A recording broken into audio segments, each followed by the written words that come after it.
اللہ تبارک و تعالیٰ نے اپنے نبی کے نور کو اپنی آغوش میں رکھا، اپنی آغوش میں رکھا، جہاں چاہا وہاں رکھا۔ اور جب رب کائنات نے پیدا کرنا چاہا کہ کوئی مجھے کہنے والا، کوئی مجھے بندہ ہو پکارنے والا، میں ایسی مخلوق ہو جو مجھے رب کہے، جو مجھ سے مانگے اور میں اس کو عطا کروں، تو رب کائنات نے فرمایا میں نے اپنے نور سے اپنے محبوب کے نور کو بنایا۔ اور پھر وہ سلسلہ آگے بشریت کا شروع ہوا تو سب سے پہلے حضرت آدم علیہ السلام وہ اللہ نے پیدا فرمایا۔ اور وہ جو نور تھا نا، جو لاکھوں کروڑوں سال پہلے تھا، وہ پشت آدم میں رکھا، یہاں پشت آدم میں اس نور کو رکھا۔ اور حضرت آدم علیہ السلام نے عرض کیا الہ العالمین، یہ جو میری پشت میں ہے، جو ایسی چیز ہے کہ فرشتے دیکھتے ہیں، یا اللہ یہ فرشتے میری پشت کی زیارت کرتے ہیں تو فرشتوں کو سامنے لے آ۔ تو وہ نور آدم علیہ السلام کی پشت سے آدم علیہ السلام کی پیشانی میں آیا، اور پھر اللہ سے دعا مانگی اللہ یہ نور مجھے بھی دکھا دے۔ تو اللہ نے فرمایا اگر یہ نور دیکھنا ہے تو اپنے انگوٹھوں کو دیکھو، اپنے انگوٹھوں کی طرف دیکھو۔ انگوٹھے کے ناخن کو دیکھا تو وہ نور مصطفیٰ انگوٹھوں کے ناخن میں چمکا۔ سبحان اللہ۔ تو حضرت آدم علیہ السلام نے چوم کر آنکھوں کے ساتھ لگایا۔ حضرت سیدنا آدم علیہ السلام، اچھا اللہ تبارک و تعالیٰ خود ہی فرمایا فَتَلَقَّى آدَمُ مِن رَّبِّهِ كَلِمَاتٍ فَتَابَ عَلَيْهِ۔ اللہ تبارک و تعالیٰ نے خود سکھایا۔ جب آدم علیہ السلام روئے زمین پر اترے تو دعا مانگتے رہے، 350 سال تک اللہ سے دعا مانگتے رہے یا اللہ مجھے معاف فرما دے۔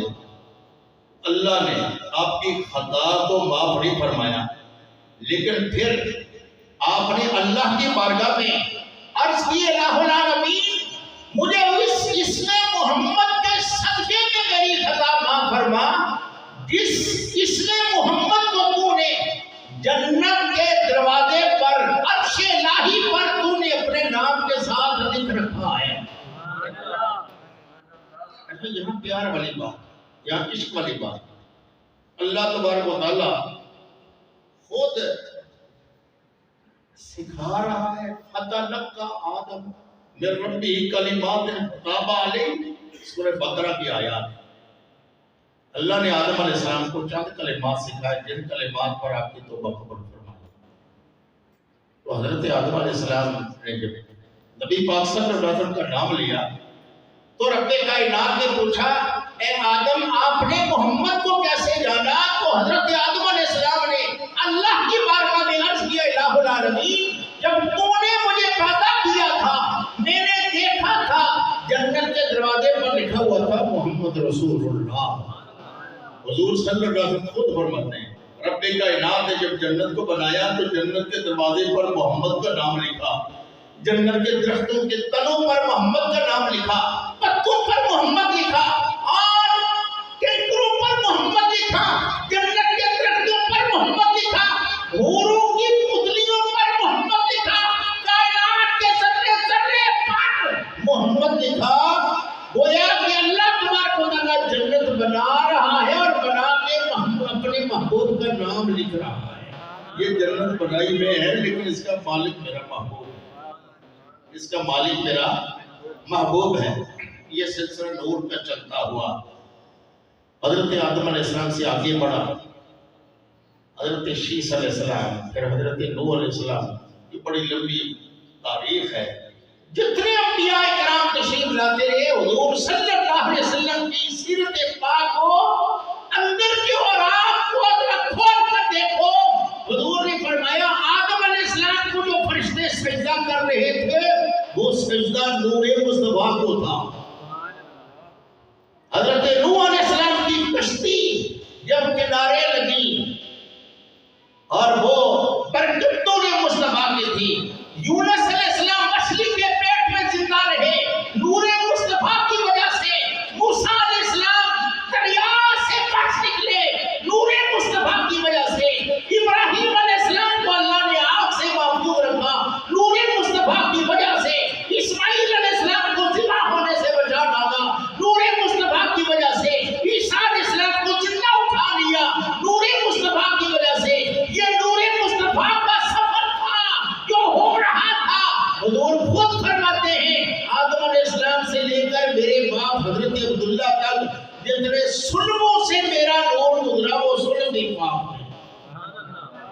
جتنی رحموں سے میرا نور گزرا وہ ارحام بھی پاک تھے، پاک سرخوں سے پاک رحموں کی طرف منتقل ہوتا ہوا حضور صلی اللہ علیہ وآلہ وسلم کا نور چلتا ہوا، پھر وہ وقت آیا جس سہانی گھڑی چمکتا ہے پاکا چاند، اس سہانی گھڑی اعلیٰ حضرت فرماتے ہیں اس گھڑی کو بھی سلام، اس لمحے کو سلام، اس وقت کو سلام، اس دل کو سلام، اس قبیلے کو سلام، اس ماں باپ کو سلام، اس خاندان کو سلام، فرماتے ہیں اس خطے پاک کو سلام جس خطے میں حضور نے قدم رکھا، اس دھرتی کو سلام جس دھرتی پر حضور نے قدم رکھا۔ سبحان اللہ، سبحان اللہ،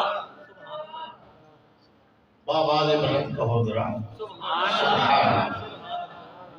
حضرات محترم، بہت زیادہ مصروف لیں، بہت زیادہ محفلیں تقریریں، اس کی وجہ سے ذرا آپ کو پتہ ہے نعت خوان جس گلا استعمال ہوتا ہے علماء اکرام نعت خوان، تو پھر یہ صورتحال ہو جاتی ہے، لیکن رب کائنات کا فضل و کرم ہے کہ میں بول رہا ہوں، اللہ کا فضل و کرم ہے، حضور صلی اللہ علیہ وسلم کے نالے نے پاک کا صدقہ۔ اب آتے ہیں حضور صلی اللہ علیہ وآلہ وسلم کی ولادت پاک کی طرف، کہو ذرا سبحان اللہ۔ نور مصطفیٰ چلتا ہوا حضرت عبد المطلب تک پہنچا، حضرت عبد المطلب سے حضرت عبداللہ تک پہنچا، اور حضرت عبداللہ سے حضرت سیدہ آمنہ رضی اللہ تعالیٰ عنہ تک پہنچا، حضور کی والدہ محترمہ حضور صلی اللہ علیہ وآلہ وسلم جس دن جلوہ گر ہوئے نا اپنی ماں کے شکم پاک کے اندر، جمعۃ المبارک کا دن تھا،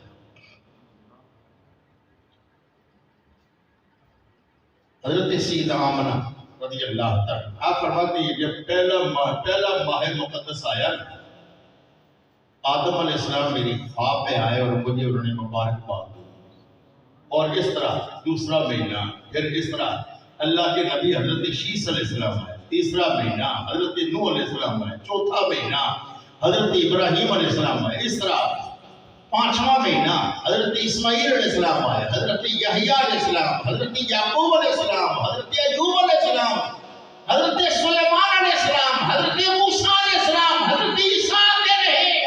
جب آخری ماہ مقدس آیا تو آپ فرماتی ہیں جب ماہ ربیع الاول کی پہلی رات آئی تو حضرت ابراہیم خلیل اللہ علیہ السلام تشریف لائے، اور انہوں نے آ کر کہا یا آمنہ تجھے مبارک ہو، تیرے گھر وہ آ رہا ہے جو نہ آتا تو کائنات کی کوئی شے بھی نہ ہو۔ آپ فرماتے اس طرح پہلی رات عجیب و غریب واقعات دیکھ، دوسری رات، تیسری رات، چوتھی، اس طرح 11ویں رات پر 12ویں رات، اور آپ فرماتی ہیں پھر یہاں سے بڑی مفصل کتابیں یہاں سے لکھی گئی، سب جتنے بھی صرف لکھنے والے حضور صلی اللہ علیہ وسلم کے شان لکھنے والے ہیں، انہوں نے یہاں سے تفصیل کے ساتھ لکھا ہے۔ یہاں پر شیخ عبدالحق محدث دہلوی رحمۃ اللہ تعالیٰ علیہ، علامہ معین کاشفی رحمۃ اللہ تعالیٰ علیہ، انہوں نے علامہ نور بخش توکلی رحمۃ اللہ تعالیٰ علیہ، ان کی کتاب ہے سیرت الرسول عربی، شیخ عبدالحق محدث دہلوی کی کتاب ہے مدارج النبوت، علامہ معین کاشفی نے لکھی ہے معارج النبوت، اور اس طرح مختلف جو حضور کی سیرت پاک پر کتابیں لکھی گئی ہیں، لکھا ہے جب وہ وقت آیا نا خاص وقت، کچھ نے تو یہاں لکھا ہے 4:20 تھا، کچھ نے لکھا ہے 4:27 تھا، اور کچھ نے لکھا ہے 4:37 تھا وقت جب حضور صلی اللہ علیہ وسلم کی ولادت ہوئی۔ حضرت سیدہ آمنہ فرماتی ہیں میں گھر میں تھی اکیلی، اور حضرت عبد المطلب کعبہ شریف کی تعمیر و مرمت کے لیے گھر سے باہر سے کعبہ شریف میں تھے۔ آپ فرماتی ہیں میں بڑی پریشان، اس وقت اس نازک مرحلے میں، نازک وقت میں میرے پاس کوئی خاتون نہیں ہے۔ آپ فرماتی ہیں یہ سوچ میں گم تھی، دیکھا کہ ایک جگہ سے جتنا دروازہ ہوتا ہے اتنی دیوار ہٹ گئی اور فرماتی باہر سے 4 عورتیں اندر داخل ہوئی. تو سب سے پہلی عورت آئی تو فرماتی ہیں کہ میں نے ان کو کبھی نہیں دیکھا تھا. جیسے وہ خاتون اندر آئی اس خاتون نے آپ فرماتی ہیں کہ ان کی بہت حسین اور جمیل بڑے باروب اور بزرگ چہرے والے خاتون اور ایسا لباس پہن رکھا تھا. اس لباس سے ایسی خوشبو آ رہی تھی میری زندگی میں کبھی ایسی خوشبو نہیں سنی. آپ فرماتی ہیں جیسے وہ اندر آئی انہوں نے آ کر کہا السلام علیکم اے آمنہ تجھے مبارک ہو تیرے گھر وہ آ رہا ہے جو ماہی ہے ماہی مٹانے والا ہے. کیا مٹانے والا ہے؟ کفر کو مٹا ڈالے گا اسلام کا چرچا ہوگا. جہالت کو مٹا ڈالے گا علم کا چرچا ہوگا.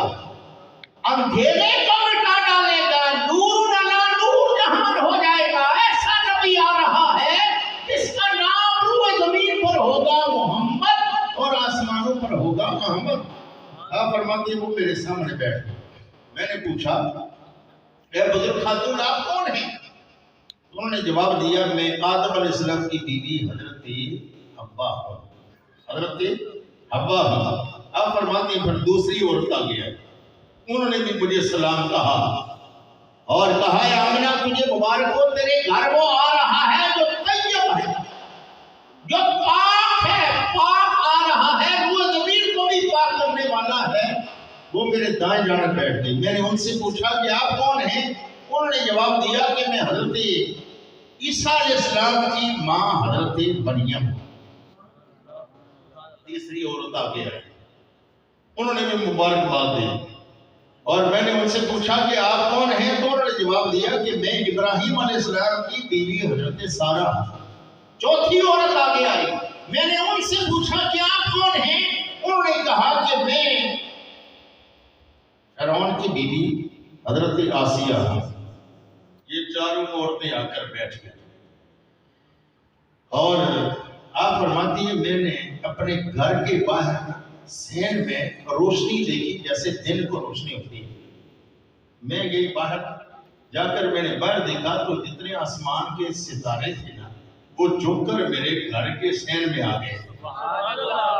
پھر آپ فرماتی ہیں میں نے دیکھا کہ جبرائیل علیہ السلام کو میں نے اصل صورت میں دیکھا.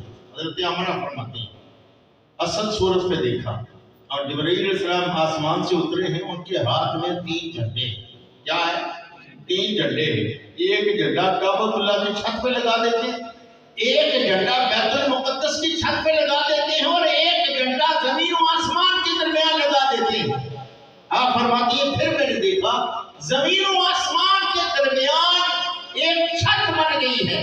اس چھت کے اوپر لوگ ایسے چاندی کی آفتابیں پکڑ کر پھولوں کے گلدستے لے کر کھڑے ہیں جیسے کسی کا انتظار ہے کہ کوئی آنے والا ہے تو ہم پھولوں کی پتیاں نشانور کریں.